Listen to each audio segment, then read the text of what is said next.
It looks just like elephant toothpaste. Even though that's not even what we're making. I'm gonna add just a little bit more baking powder. So then we can,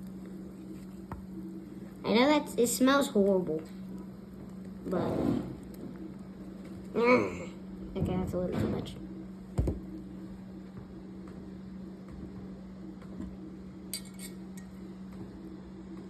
See what it does to this big rock. Oh my god. Oh my god, this is so cool.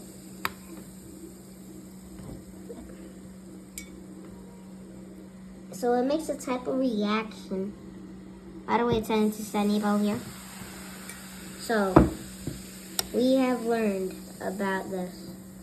How there is a chemical reaction between baking soda and vinegar.